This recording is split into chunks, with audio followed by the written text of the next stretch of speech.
when I ask people what's essential that you're under investing in, there are some really predictable answers. And one of them is certainly will be health related, fitness related, is something they already know about. Their conscience is already tapping them about. But what I have learned is this strange law of inverse prioritization, which is, I literally believe now that the most important thing in our lives at any given time is the least likely thing to get done, which is really strange. It's sort of squares with what I see and what I've experienced at points. Why do you think that is? I think one of the reasons is because it's so important, the risk of failing at it is much higher than anything else in your life.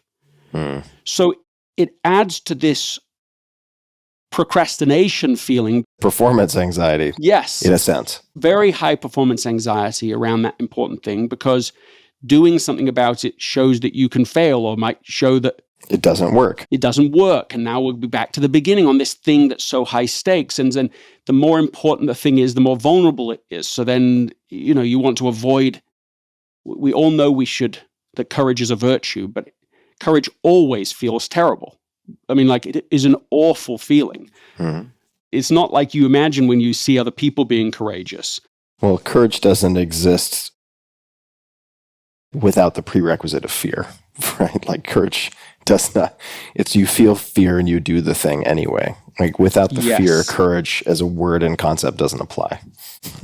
There's lots of layers of reasons that add on to that. One is, perfectionism, sort of pretend perfectionism that drives procrastination. Well, unless I'm going to do this perfectly, unless I'm really ready to do this, unless I'm in the perfect situation, unless I'm going to do it for the full amount of time, so all of these additional rules.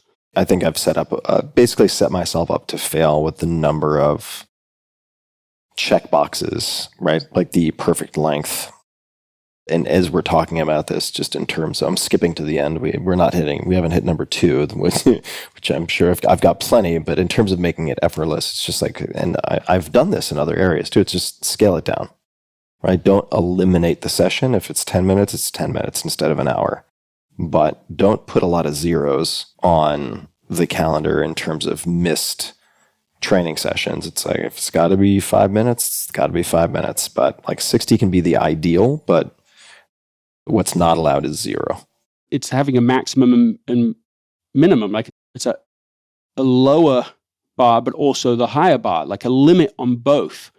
And when I hear you say, oh, well, an hour would be perfect, or I think that's what you said, I felt overwhelmed for you. Yeah. Literally, I'm like, an hour? That is, I can't add an hour of physical therapy, even though I'm sure there are things I should be doing too. And so, like, I like the term microburst for this. That's an environmental reality, right? Like these storms that are just these 10-minute storms, a microburst. But actually setting a timer for 10 minutes. And the key is that you end at the end of the 10 minutes. That's what you're using the discipline for.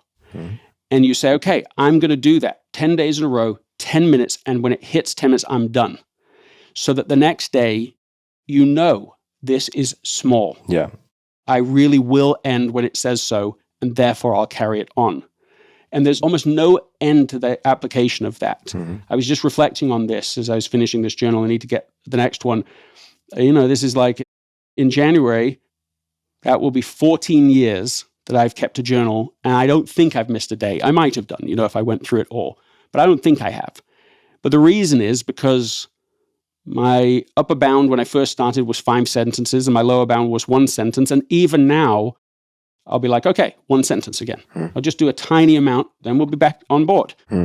And what normally happens with journals is the exact opposite. First day, people write 3 pages. And by day 2, it's done by day 2, because on day 2, they're like, I don't have an hour for this. Yeah. So then they go, oh, I'll do it tomorrow. And then day 3, now they've got to do 2 hours in their mind. And so it's over before they've begun. So I literally think like that's one key thing for you is like the 10 minutes. Done at 10 minutes. Until I have done 10 days in a row, I'm doing 10 minutes. It's way, way better to do that little than to not do any because you want to do it perfectly. That's good advice. There's so many things that you could do to make this more enjoyable, right? Like what is a certain book, could be a podcast, but it could be a book or some other thing, audio thing that you're only going to get to listen to, or a movie, fun show. This is the only time I get to watch that is the 10 minutes that I'm going to do this. And so you link it together. I've gone through so many classics this year because while I'm running, while I'm doing exercise, while I'm traveling, I'm listening to some of the greatest literature ever written. And I just almost feel like it is like cheat code. I'm cheating the system. I am just having wisdom and knowledge and entertainment poured into me while I'm doing something else. I really am getting two for the price of one.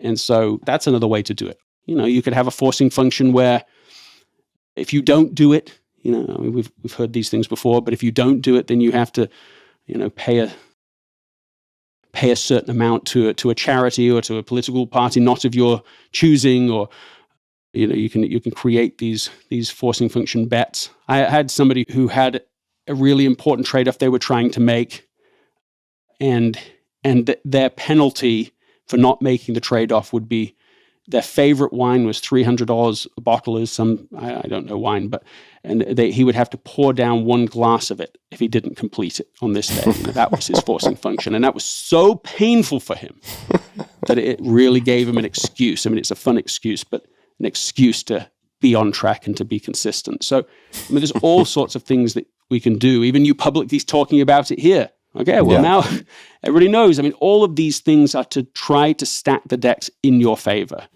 and to try to remove those things that make it harder than it needs to be.